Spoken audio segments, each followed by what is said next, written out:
You don't have kids. As you get older, your obligations increase. So and once you have a family, you start taking risk not just for yourself but for your family as well. It gets much harder to do things that might not work out.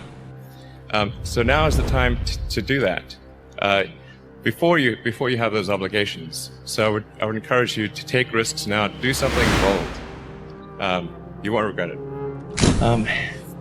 I mean, I should say, like, when we started SpaceX and Tesla, I mean, I really thought the probability of success was very low. I mean, it wasn't like I think, oh, we'll definitely be successful. I thought we'd be like maybe 10% likely. And we came very close to both companies not succeeding in 2008. You know, we'd had 3 failures of the SpaceX rocket. So we were 0 for 3. We had the crazy financial recession, like the Great Recession. The Tesla financing round had fallen apart because it's pretty hard to raise money for a startup car company if GM and Chrysler are going bankrupt. You know, unfortunately, at the end of 2008, the fourth launch, that was the last launch we had money for, worked for SpaceX. And then we closed the Tesla financing round Christmas Eve 2008, last hour of the last day that it was possible.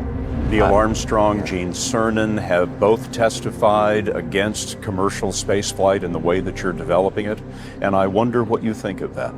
I was very sad to see that, because those guys are, those guys are heroes of mine, so it's really tough.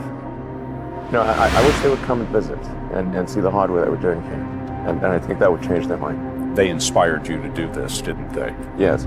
And to see them casting stones in your direction. It's difficult. Did you expect them to cheer you on? So they're hoping they would. What are you trying to prove to them?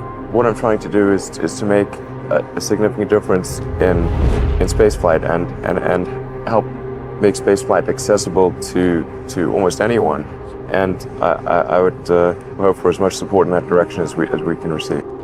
When something is important enough, you do it even if the odds are not in your favor. How much of your personal fortune have you poured into this? $100 million.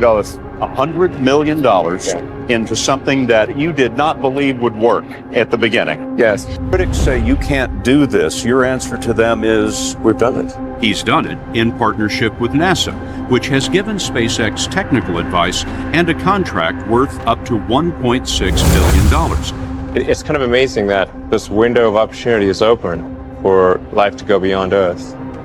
And we just don't know how long that window is going to be open. But the thing that gets me most fired up is that creating a self-sustaining civilization on Mars would be the greatest adventure ever in human history. It'd be so exciting to wake up in the morning and think that that's what's happening.